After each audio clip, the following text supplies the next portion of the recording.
안녕하세요. 말년에 큰 부정을 타고 겨우 한시름 놓은 노인네 사연을 들려주고자 찾아왔습니다. 아들의 도움으로 종이에 써놓았던 사연을 세상에 공개할 수 있게 되었네요. 그때만 생각하면 심장이 떨려서 가끔씩 꿈자리가 사납기도 합니다. 제 나이 70을 바라보는 시점에서 그때의 일은 살면서 가장 큰 공경이었어요. 제가 도심에 사는 사람이 아니기 때문에 도시 사람들보다는 나쁜 사람을 만날 확률이 적긴 합니다. 그렇기 때문에 이번에 사연으로 쓰게 될 경험이 누군가에겐 두세 번 겪어본 일이 될 수도 있겠죠. 저는 바깥 세상 일들은 잘 모르겠고 오롯이 제게는 당시의 상황이 크나큰 애기였다는 겁니다. 세상 여자들은 결혼하면 빼먹을 수 없는 고부간의 갈등에 대해 한 번쯤 고민들 해봤을 거예요. 제가 말씀드리고 싶은 건 그것이 과연 며느리에게만 걱정되는 일일까 하는 겁니다. 저 또한 한때는 며느리였고 아들을 낳고 키워서 시모가 된 입장에서 며느리들만 시댁살이를 두려워한다는 선입견을 조금이라도 깨부수고자 이 사연을 써보게 되었습니다. 당연히 결혼을 한 제게도 시모가 있었습니다. 제 시대 때의 결혼 생활은 요즘 세상의 문화와 너무 달라서 감히 며느리가 시모한테 한 소리 얹을 수 있는 입장이 못 되었습니다. 제가 나이 28살에 이미 나이 한 40은 되는 손을 가졌었다고 하면 이해될 겁니다. 살이를 하면서 두 발 뻗고 자는 건 손가락으로 셀 수 있을 만큼 적었고 허리를 펼 날이 없었어요. 심지어 남편은 차를 타고 1시간은 걸리는 거리에서 일을 했는데 귀가하는 길에 사고로 일찍 죽는 바람에 저는 시댁에서 더 외로운 세월을 보냈죠. 당시에는 여자가 경제활동을 하는 일을 남사스럽게 보던 때였습니다. 여자들도 당연히 바깥 일은 남자가 해야 되는 일이라고 생각했으니까 과부가 된 제게는 더더욱 돈이 없었어요. 그래서 남편을 잃었음에도 그 집을 나가 살 생각은 못했고 내가 힘든 걸 참으면 내 아들은 따뜻한 곳에서 자고 밥 먹고 할 수 있으니 더 시댁에 붙어 있었죠.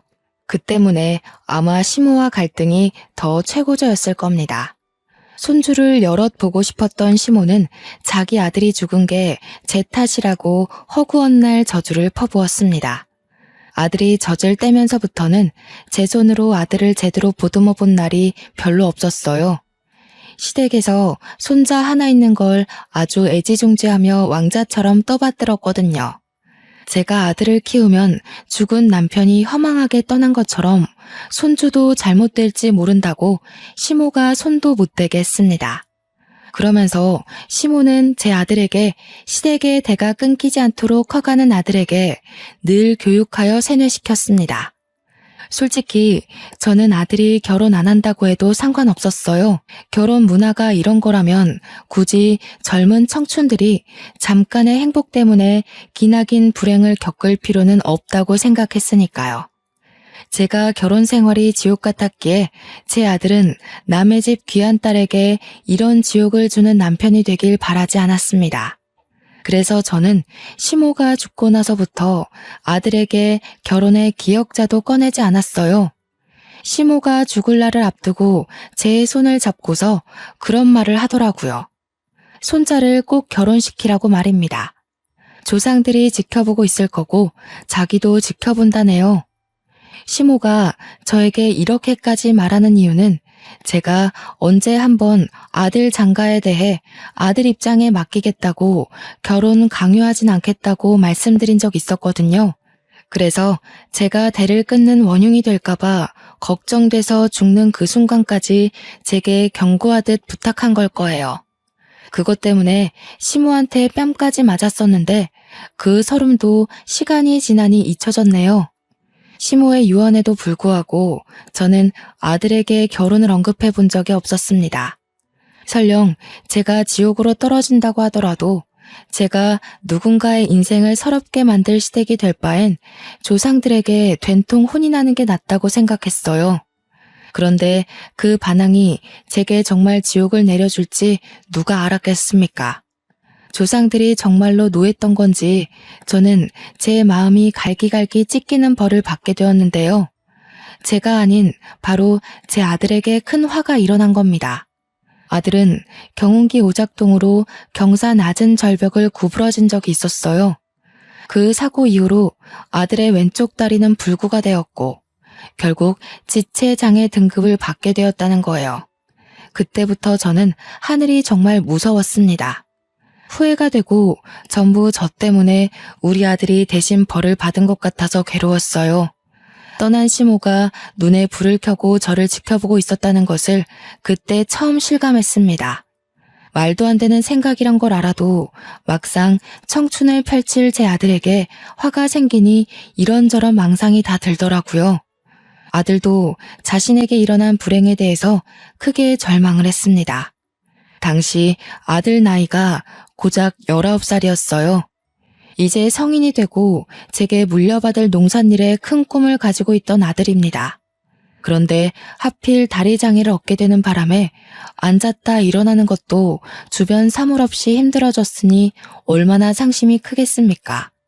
아들은 며칠 동안 밥도 제대로 못 먹고 방구석에 박혀 있었어요. 절망에 빠져서 허우적거리는 아들을 볼 때마다 저는 마당에 나가 용서를 빌었습니다. 있는지 없는지도 모를 하늘 위 조상님들에게 제발 우리 아들 좀 살려달라고 눈물로 호소를 했어요. 다 제 잘못이니 차라리 제 몸을 부셔놓고 우리 아들만은 건강하게 살게 해달라 그렇게 빌었습니다. 그런데 참 인생이 신기해요.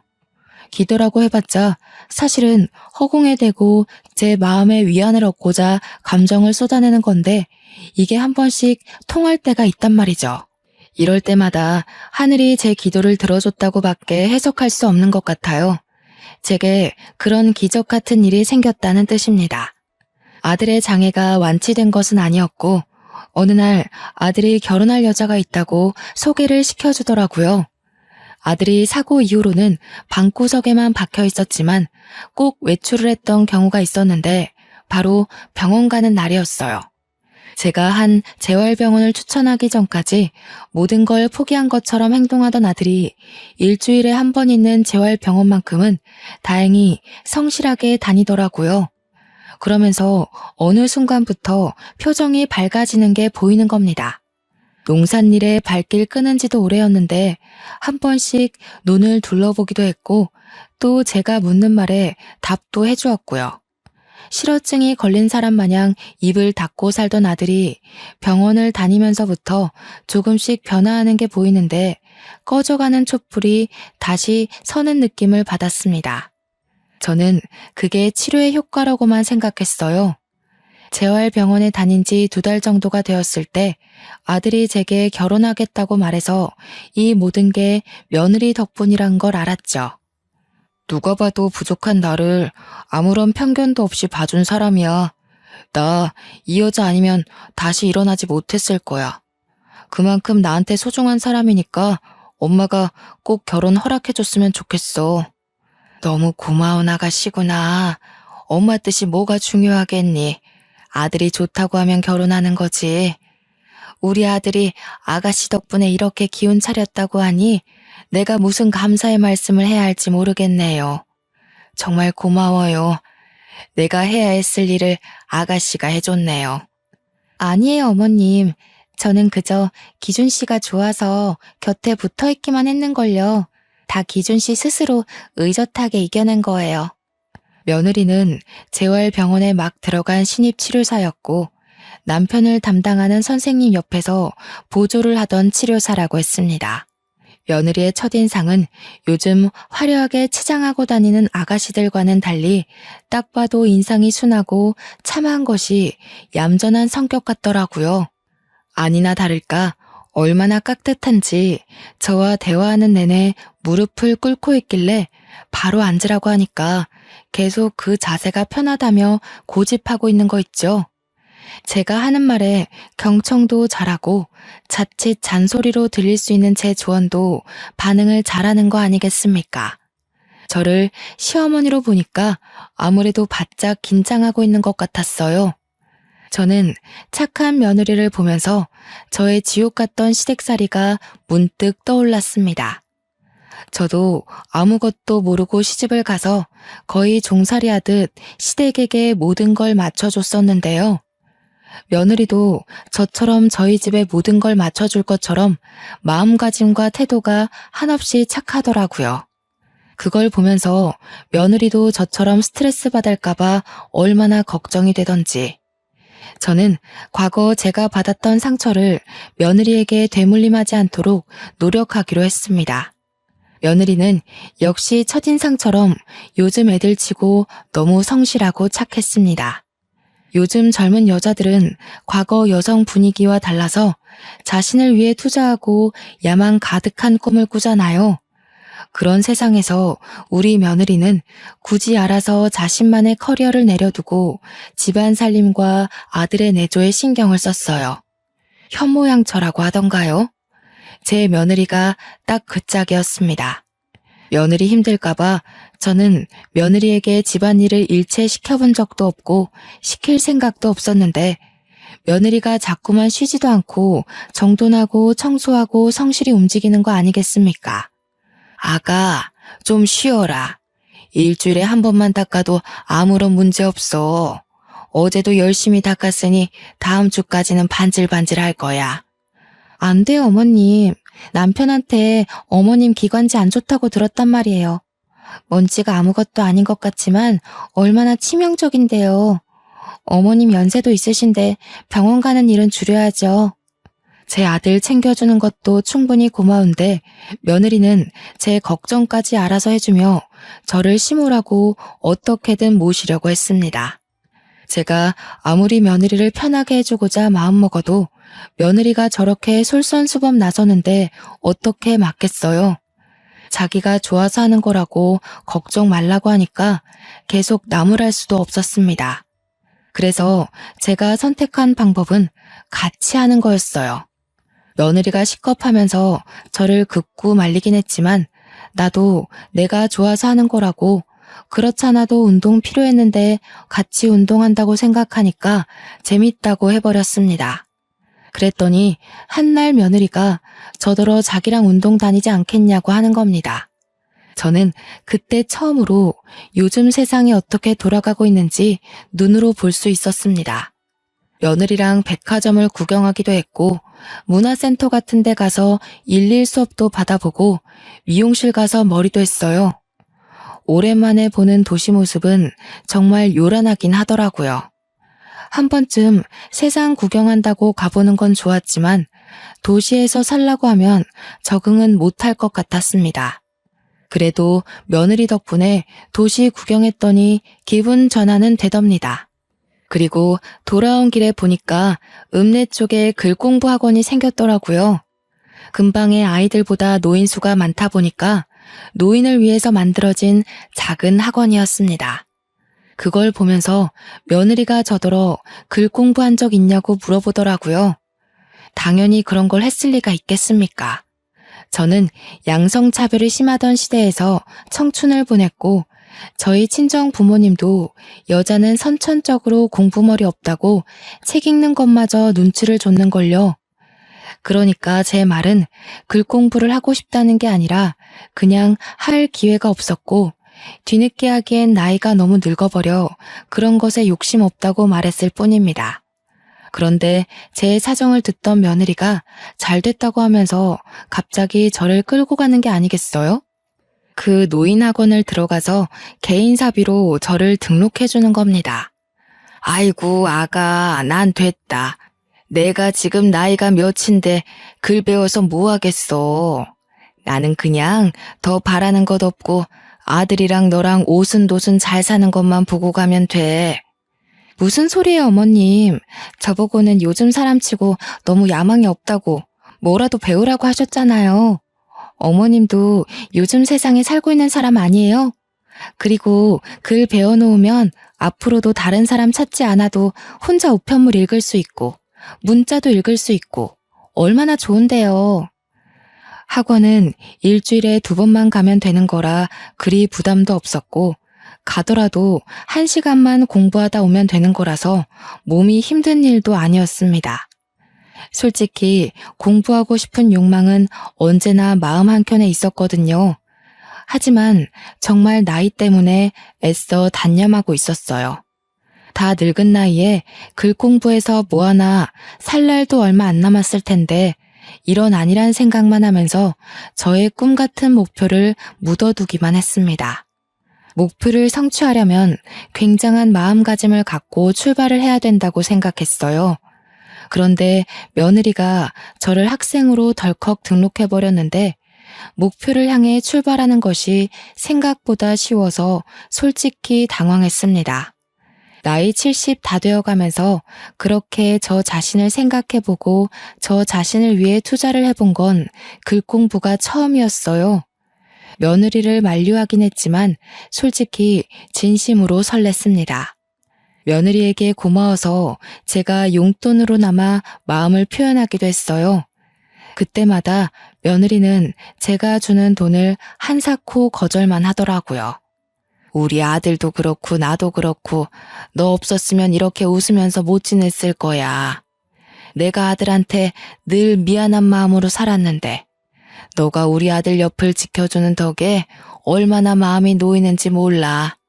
내가 차마 도움이 될 건 없고 딸 같은 마음에 용돈이라도 주고 싶어서 그래. 어머님께 돈 받으려고 그랬던 거 아닌데. 고맙습니다. 어머님께서 저를 정말 딸로 생각하고 주시는 용돈이라고 볼게요. 절대 이거 저한테 보답한다고 주는 거 아닌 거예요? 알겠죠? 저도 저지만 특히 며느리 덕분에 제 아들이 완전히 일상을 회복했어요. 원래는 지체 장애 때문에 아들이 많이 상심하기도 했고 자기 미래는 더 이상 비전이 없다고 절망도 많이 했었다고 했잖아요. 며느리를 만나기 전까지는 그래도 제가 어미로서 자식을 포기하지 않고 최대한 이끌었습니다. 하지만 저도 사람인지라 그러는 사이 저는 저대로 마음이 많이 지쳤었어요. 아들도 그런 저를 보며 자신의 존재를 더욱 죄인으로 보고 절망하던 시기였습니다. 그랬던 아들이 며느리를 만나면서 극적으로 새 인생을 꿈꾸게 되었다는 거예요. 저는 우리 며느리를 제 아들을 살려준 사람이라고 생각합니다. 제게도 제 목숨을 구한 은인이나 다름없고요. 그래서 저는 사실 며느리가 이렇게 잘하지 않아도 며느리에게 더할 나위 없는 고마움을 느꼈을 겁니다. 며느리를 얻은 것만으로도 기적이라 생각했는데 심지어 심성이 이리 착하기까지 하니 얼마나 기쁜지 모릅니다. 저희 세 식구는 그렇게 1년 정도까지 남부럽지 않게 살았어요. 동네도 워낙 작은지라 제가 며느리를 자랑하고 좋아하는 걸 이웃들까지 다 알 정도로 저와 며느리의 관계는 무르익었죠. 며느리는 친정 부모가 섬에 살아서 잘 만날 수 없는 탓에 저를 더 엄마처럼 따랐고 제게 며느리는 그때부터 며느리 이상인 딸 존재가 되었습니다. 저희 가정이 잘 사는 건 아니었지만 그래도 제가 남편 집안에서 물려받은 작물 농사가 나름 수출이 괜찮아서 남들 하는 만큼은 충분히 하며 살았는데요. 제가 나이가 들었다 보니 그 농사를 아들이 아픈 다리를 이끌고 직원들과 함께 가꾸고 있었어요. 아들한테 다시 농사일 좀 봐달라고 부탁하기가 마음에 걸렸는데 아들이 알아서 자기 일로 생각하며 나서주더라고요. 아들이 다시 의기를 가질 수 있었던 이유도 역시 며느리가 주는 용기 덕분이었습니다. 제가 학원 가는 날엔 며느리도 가끔씩 아들과 함께 농사일을 도와주러 다닌다고 합니다. 그렇게 며느리가 생긴 후로 처음 맞이하는 명절이 다가온 날, 며느리가 친정 갈 필요 없다고 시댁에 내내 있겠다고 하는 걸 제가 굳이 설득시켜서 친정을 보낸 날이 있었습니다. 그날이 저에게 충격적인 사건의 시작으로 돌아가게 될 줄은 몰랐어요. 며느리란 기인을 얻고 나서 정말 잘 살아보고자 아들과 함께 힘겹게 의지를 일으켰는데 왜 다시 절망의 순간이 찾아왔을까요? 저희가 뭘 그렇게 잘못했다고 또다시 위기를 던져주는 걸까요? 명절이 지난 후 한두 달 뒤쯤인가 며느리가 우리 아들 아이를 임신했다고 고백을 했습니다. 아들 몸이 불편하기 때문에 손주까지 기대하지 않았던 저는 너무 기뻐서 며느리에게 수고 많았다고 손을 잡고 눈물을 흘렸어요. 그러고 보니 기뻐서 눈물을 흘렸던 건 그날이 처음이었네요. 손주가 생겼다는 것이 인생 통틀어 최고로 행복한 날이었던 거죠. 왜 울고 그러세요? 이러면 제가 더 예쁜 손주 많이 안겨드리고 싶어서 욕심나잖아요. 그런데요, 어머님, 부탁이 있어요. 남편한테는 저 임신한 거 비밀로 해주시면 안 될까요? 내가 좀 주책이었지. 그런데 비밀로 해달라니? 애비도 이 소식 들으면 없는 기운도 생길 텐데 이 좋은 일을 애비한테 알리지 않고. 저도 그러고 싶은데 남편 이번 주말에 처가 도우러 가야 되잖아요. 괜히 저 때문에 걱정 끼치고 싶지 않아서요. 다녀오면 그때 알려주고 싶어요. 우리 아들은 며느리의 부탁으로 그게 불과 3, 4개월은 되는 일이라고 며느리가 미리 말해주었습니다. 당연히 우리 며느리가 저희 집 와서 이렇게 내조 잘하고 살림 잘하며 노력하는데 우리 아들도 사돈댁에 좋은 사위로 도움이 되면 좋겠다 싶어 제가 흔쾌히 허락한 사실이에요. 아들도 자기 처가 도우러 가는 것에 전혀 망설임이 없었고요. 멀리 가는 아들이 혹시라도 타지에서 아이 생각 때문에 발목 잡히거나 마음이 싱숭생숭할까봐 며느리는 그게 걱정되었나 봅니다. 세상 좋은 소식인데 걱정될 게 뭐 있나 싶었던 저는 며느리의 마음이 잘 이해가 안 되었지만 며느리의 여린 마음씨를 알고 있기 때문에 웬만해선 며느리의 말을 들어주고 싶었습니다. 그래서 아들에게 며느리의 임신 사실을 비밀로 했어요. 아들이 떠나는 날 저는 버스에 오른 아들을 보면서 얼마 후 잉태될 자식을 보고 기쁨을 느낄 아들 표정을 기대하며 배웅했었죠. 그렇게 아들이 떠나고 저는 며느리와 둘이 촌동네에 남아서 마실 삼아 논을 돌며 농사를 관리했고 저는 계속해서 일주일에 2번 학원 다니는 것도 성실히 출석했습니다. 며느리 말대로 제가 원래는 글 읽는 것도 서툴러서 우편물이나 집 관리비나 직원들이 보내는 문자가 오면 꼭 며느리랑 아들한테 대신 읽어달라고 할 정도로 까막눈이었거든요. 그런데 사교육을 받다 보니 이젠 하나둘씩 단어가 보이기 시작하는데 그게 얼마나 짜릿하고 즐거운지 모릅니다. 물론 그래도 한참 못 미치는 언어 수준이라서 며느리에게 자랑까진 못했어요. 나중에 문장이 읽힐 때 며느리한테 편지를 써서 깜짝 놀라게 해주려고 참았습니다. 딱 한 가지 빼면 전반적인 생활은 평소와 같이 무난했어요. 저를 걱정시키는 한 가지의 문제가 뭐냐 하면 아들에게서 못해도 일주일에 한 번씩은 연락이 왔었는데 어느 순간부터 한 달을 넘길 정도로 연락이 두절되었다는 사실입니다. 며느리를 불러 아들과 연락되냐고 물었지만 며느리도 연락이 안 된다고 하더라고요. 걱정 마세요, 어머님. 한참 바쁠 시기라서 저희 부모님도 바다 나가시면 연락이 잘 안 되거든요. 퇴근하면 바로 기절하기도 하고요. 기상도 꼬박 새벽 시간이라서 엄청 피곤할 거예요. 그런 거겠지? 애가 다리가 불편해서 어디 일 잘못하다가 물에 빠진 건 아닐까 걱정되네. 우리 아들이 일 하나는 야무지게 하는데 그래도 바닷일은 처음이거든. 어머, 어머님, 그냥 하는 소리라도 그런 말씀 마세요. 혹시라도 부정나면 어떡해요. 남편 잘하고 있는지 제가 나중에 부모님께 연락해 볼 테니까 나쁜 생각은 마세요. 며느리가 안심시켜주고 위로해주는 덕에 저는 이 이상 더 연락하지 않고 아들에게서 연락이 오기만을 기다리고 있었습니다. 시간은 어쩜 그렇게 빠른지 몰라요. 아들과 연락이 두절된 지 몇 달은 넘어갔을 겁니다. 저는 정말로 문장이 익힐 만큼 글 실력이 늘었고 며느리에게 편지를 쓸 수 있는 수준까지 되었어요. 그때가 무려 아들이 떠난 지 반개월째였던 걸로 기억합니다.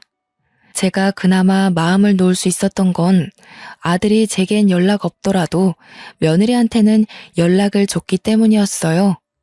며느리가 아들 소식을 중간중간 저한테 대신 전해줬거든요. 바빠서 저한테까진 연락할 여유가 없고 통화 시간이 부족해서 며느리한테만 안부를 전해야만 한다고 그랬다더군요. 그때 조금이라도 의심을 했어야 하는 건데 바보같이 저는 안심을 해버렸습니다. 오히려 저 대신 아들을 그렇게 신경 써주는 며느리가 있어서 항상 고맙게만 생각했죠. 그러니 학원에서 주고 싶은 사람에게 만들라던 꽃과 편지도 며느리 것만 만들었었어요. 제 실력을 보고 놀랄 며느리 얼굴을 상상하면서 그날 기쁜 마음으로 하원했습니다. 며느리는 제가 하원하는 시간을 알기 때문에 다른 곳에 일을 나갔더라도 항상 시간 맞춰서 마중을 나오곤 했어요. 그런데 그날따라 며느리가 코빼기도 안 보이더라고요. 당연히 수고 많았다고 내다볼 줄 알았는데 며느리 방해가 노크를 하고 문 열어봤는데도 없었습니다. 뭐 일 보러 나갔다가 늦을 수도 있는 거니까 그러려니 하고 며느리 방을 나오려고 했어요. 근데 마침 제 눈에 의아한 것이 하나 들어오더라고요. 방바닥 구석에 종이 여러 장이 어질러져 있었는데 정리 안 된 물건인가 싶어서 제가 어디 한 곳에 모아놓으려고 잠깐 봤거든요. 근데 제가 이젠 글을 읽을 줄 알잖아요. 워낙 어려운 단어들이 많길래 눈으로 대강 훑는데 종이마다 제 이름이 적혀 있더라고요. 제 이름은 글 공부하기 전부터 읽을 줄 알아서 대충만 훑어도 충분히 알 수 있었습니다.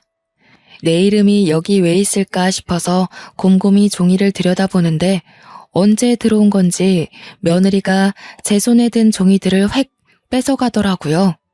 어머님, 지금 뭐 하시는 거예요? 왜 남의 방을 염탐하고 계세요? 남의 방에 함부로 들어오시면 어떡해요? 남의 물건에 손은 또 왜 대시고? 아무리 가족이라지만 서로 예의는 지켜야 되는 거 아닌가요? 저는 그날 며느리의 불같은 성화를 처음 마주했습니다. 당연히 제가 실수했다고 생각해서 며느리한테 황급히 사과를 하고 얼른 제 방으로 넘어왔어요. 나중에 저녁 먹을 때쯤 며느리가 뒤늦게 제 방문을 두들기더라고요. 다시 제가 알던 점잖은 며느리의 모습을 하고서 저한테 사과를 했습니다. 죄송해요, 어머님. 제가 남이 제 물건 손대는 걸 별로 안 좋아해서 말 실수했어요. 아무리 그래도 어머님한테 그렇게 성내면 안 되는 거였는데 정말 죄송합니다. 아니야. 내가 잘못했지. 네 말대로 내가 허락도 없이 내 것도 아닌 물건을 만졌어. 너한테 오죽 중요한 물건이었으면 그랬겠니? 너도 많이 놀랐지? 앞으로는 이런 일 없게 조심하도록 하마. 저와 며느리는 그렇게 화해를 하고 다시 사이좋게 저녁상 앞에 앉았습니다. 그런데 말이에요. 그날 저녁을 먹고 며느리와 밤 산책을 한 뒤 다 늦은 밤 잠자리에 누웠는데요. 기분 나쁠 정도로 며느리가 뺏어간 그 종이가 계속 눈앞에 아른거리는 겁니다. 그 정체 모를 종이들 때문에 도통 잠에 들기가 힘들었어요. 거기에 분명 큰 글씨로 위임장, 근저당권 신청서 이런 게 써져 있었거든요. 어려워서 몇 번이나 반복해서 읽었는데도 그 뜻을 모르겠더라고요. 그리고 또 계속 거슬리는 건 며느리가 분명히 자기 물건이라고 했는데 제 이름이 써져 있었다는 거예요. 며느리 물건인데 제 이름은 왜 필요했던 걸까요? 도대체 저 어려운 단어들이 의미하는 바는 뭐일까요? 그것들이 그날 밤 내내 저의 머릿속을 괴롭혔습니다. 누구에게 속 시원히 듣지 않으면 계속 찝찝하게 남아있을 단어들이었죠. 결국 밤잠을 설친 저는 다음날 며느리에게 학원에 두고 온 짐이 있다고 거짓말을 한 뒤에 잠깐 외출을 했고 학원에 가서 글공부 선생님한테 그것에 대해 물어봤습니다.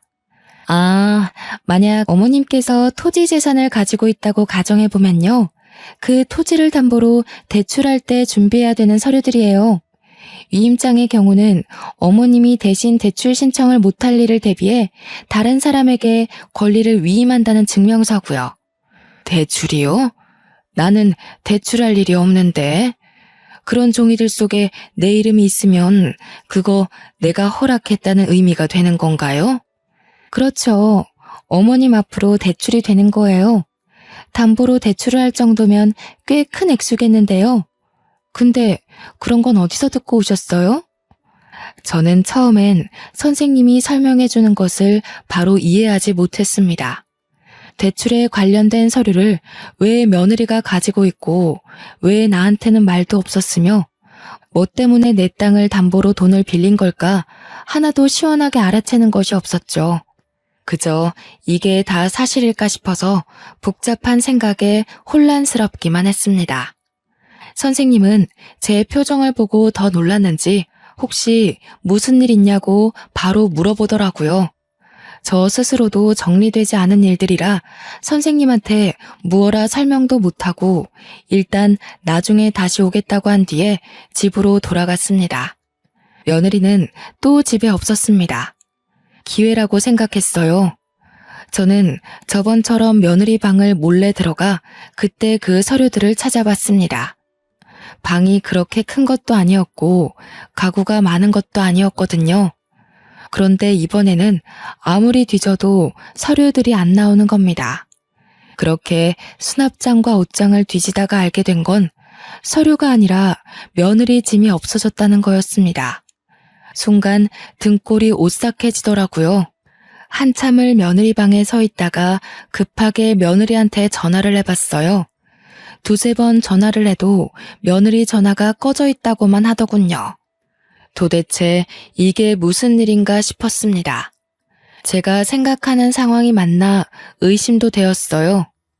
선생님 말대로 며느리가 가진 서류가 대출 관련 서류라면 제 앞으로 그 대출금이 떨어졌다는 거잖아요.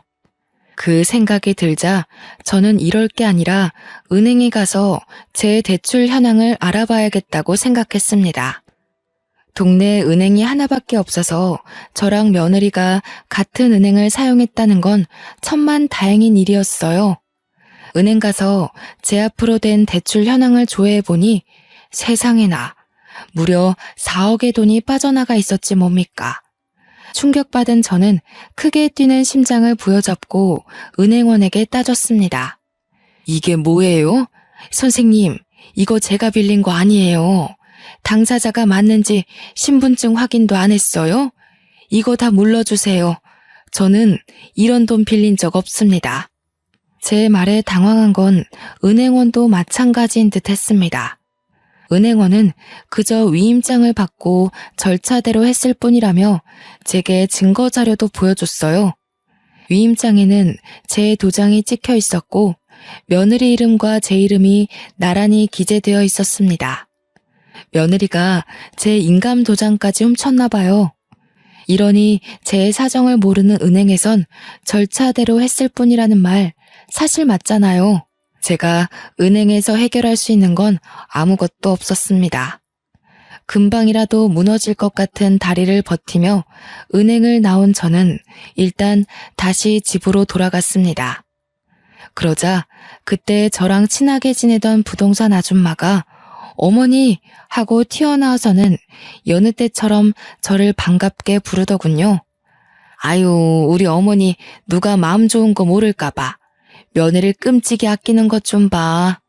어쩌자고 부동산 명의를 며느리 앞으로 돌렸대. 며느리 자랑 끔찍하게 하더니 집까지 내줄 정도로 애가 그렇게 착해요? 아니면 손주 생긴 기념 선물인가? 그게 무슨 소리예요? 명의가 어쩌고 어째요? 내 부동산 재산 말하는 거요? 그 며느리 이름으로 돌아갔다는 말이에요? 제대로 말해봐요. 에? 나도 제주도 놀러 갔다 와서 소식 몰랐는데 얼마 전에 어머니 농사 일하는 직원 있잖아요. 거기서 키 좀 큰 아저씨. 그 사람이 그러던데. 그 소리를 듣자마자 저는 인사도 못하고 당장 저희 농사 직원들에게 갔고 부동산 아줌마가 말했던 직원을 찾아서 제가 들은 사실에 대해 물었습니다. 사장님 아시는 거 아니셨어요? 며느님께서 이제부터 기아집 집주인 자기라고. 자기 말이 곧 사장님 말씀이니까 자기 말대로 하면 된다던데. 사장님이랑 이미 의논된 일이고 사장님이 며느님한테 다 위임했다고 들었어요. 그러면서 길게 일하고 싶으면 사장님 귀찮게 하는 일 없도록 하라고 하던데요. 며느리가 나한테 말하지 말라고 했다는 거지? 아이고 세상에, 이게 무슨 일일까? 나는 그런 적이 없어. 아무래도 내가 며느리한테 사기를 당한 것 같아. 아이고 심장이야. 저는 그제서야 며느리가 제 재산을 삥땅 쳤다는 걸 실감했고 직원의 도움으로 그대로 경찰에 신고를 했습니다. 그때까지도 며느리는 집에 나타나질 않았어요. 제 생각에는 제가 며느리의 서류를 발견한 그날 며느리는 이미 도망치기로 마음을 먹었던 것 같습니다. 제가 글을 읽을 줄 안다는 걸 눈치챘나 봐요. 제가 방에서 그 서류가 뭐였을까 고민할 때 며느리는 도피할 준비를 하고 있었겠네요.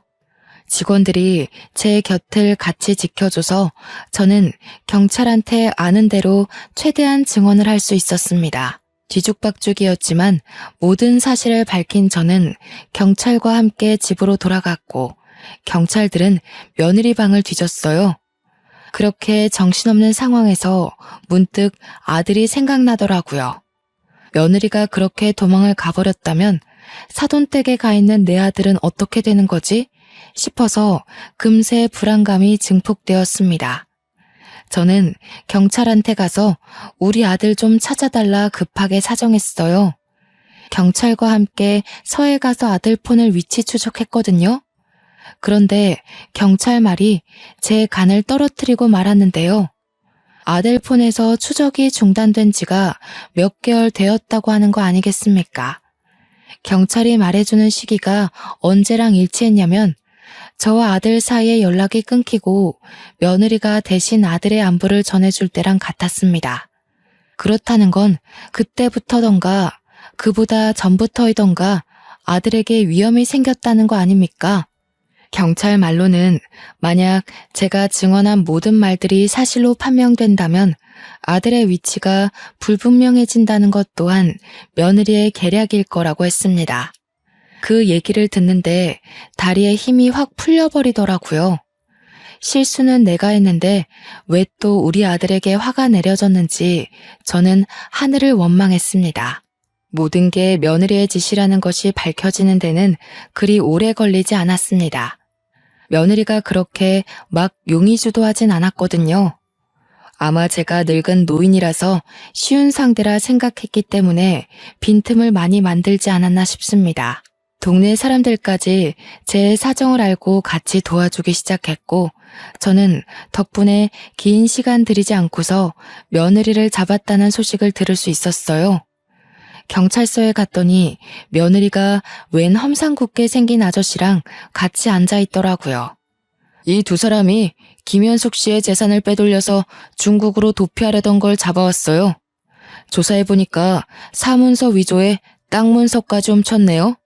증여계약서도 다 거짓으로 작성해놓고.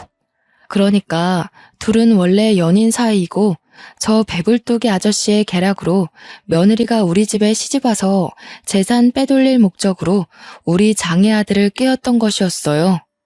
야 이년아, 내가 너를 어떻게 생각했는데?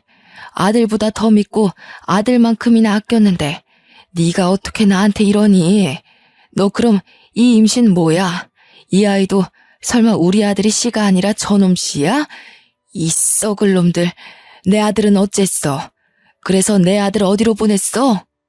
며느리는 반성의 기미도 없고 놀란 기색도 없이 짜증만 가득한 얼굴이었습니다.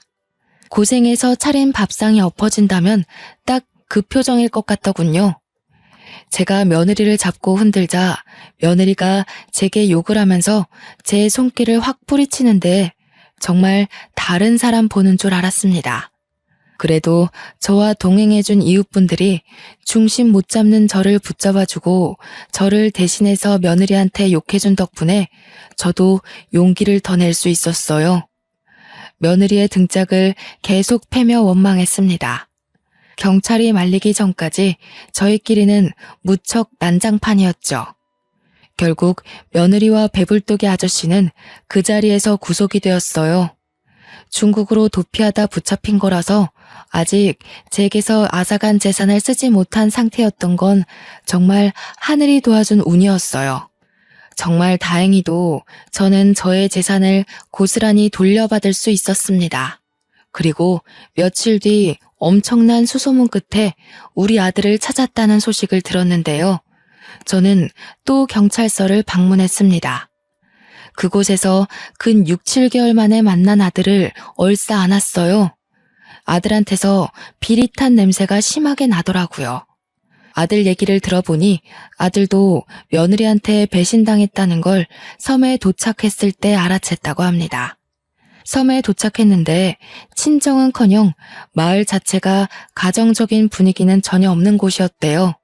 잘못 온 게 아닌가 생각했는데 어떤 남자들이 갑자기 자기를 잡아가더니 며느리 전화를 받고서 멸치잡이 배에 실어 보냈다는 겁니다. 배에서 내리지도 못하고 멸치만 잡으면서 거기서 꼼짝없이 갇혀 살았다고 했습니다. 불편한 몸으로 얼마나 고생을 했니? 엄마는 그것도 모르고 마음 편하게 글 공부나 하면서 썩을 며느리랑 웃으면서 지냈는데 엄마가 너무 멍청해서 미안하구나. 내가 감히 너한테 무슨 짓을 한 거니? 저는 죄책감에 아들을 보듬어 안아주며 미안하다고 자책의 눈물을 흘렸습니다. 솔직히 아들이 저를 용서해 줄 거란 기대도 안 했고 아들이 예전처럼 이대로 좌절해버릴 줄 알았어요. 결국 자기는 장애인 몸으로 아무런 희망도 가질 수 없는 사람이 맞다면서 삶을 완전히 포기할 줄 알았습니다. 그런데 아들은 오히려 그날 이후로 독하게 마음을 먹더라고요. 억울한 일을 겪어보니까 자신이 얼마나 무지한 사람인지를 깨우쳤다면서 장애를 가진 것이 불행이 아니라 자신 스스로를 지키지 못하는 게 바보라는 걸 알았다고 하더군요. 앞으로는 속수무책 당하는 일 없도록 힘을 기를 거라면서 재활을 더 열심히 다녔고 농사일도 적극 일으켰습니다. 그리고 최근에는 아들이 공부도 시작했어요.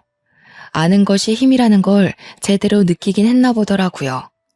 아들 나이 30대 후반에 사법 공부를 시작했는데 변호사가 되기 위한 건 아니었고 공부를 해서 사법시험을 볼 수 있을 만큼 법 지식을 얻고 싶다고 하지 뭡니까?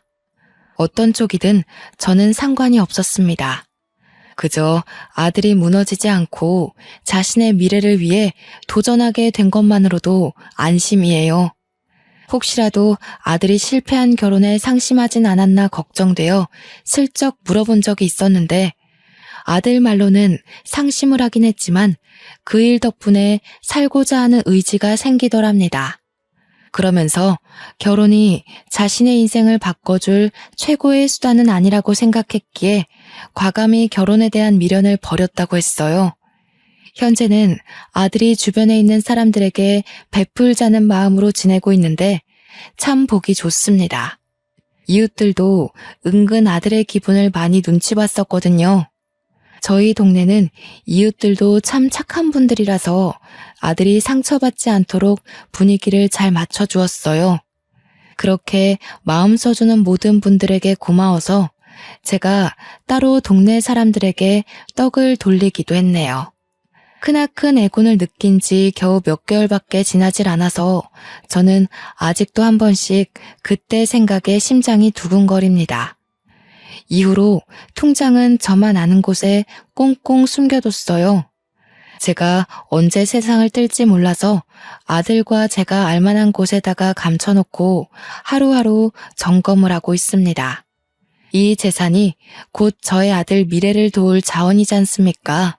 제가 없는 곳에서도 아들이 무너지지 않으려면 현재 제가 할 수 있는 엄마 노릇은 이게 마지막이지 않나 싶습니다. 그래도 촌동네에 살면서 사기는 안 당해보고 갈 줄 알았는데 역시 사람 인생은 다사다난한가 봐요. 세상살이 이렇게 험난해서야 젊은 사람들이 불안해서 어떻게 살아갈지 걱정이네요. 도시에 자녀를 두고 있는 부모님들은 특히 마음이 많이 졸일 것 같습니다. 사람과 더불어 사는 세상인데 제일 조심해야 될 게 사람이라는 것이 어쩌면 좀 씁쓸하기도 합니다. 갈수록 세상이 각박해지는 것 같아 늙은이로서 염려가 많이 돼요. 그저 평안하게 살다가 가는 것이 가장 좋으련만. 작은 범죄도 벌벌 떨릴 정도로 무서운 저는 병원 일이 아니고서야 아마 이제 도심으로 나가볼 일은 없을 것 같습니다. 그러니 건강관리도 잘해야겠죠. 모두들 항상 건강하고 또 조심해서 지냈으면 합니다. 할머니다 보니까 잔소리가 많았네요. 들어주셔서 고맙습니다.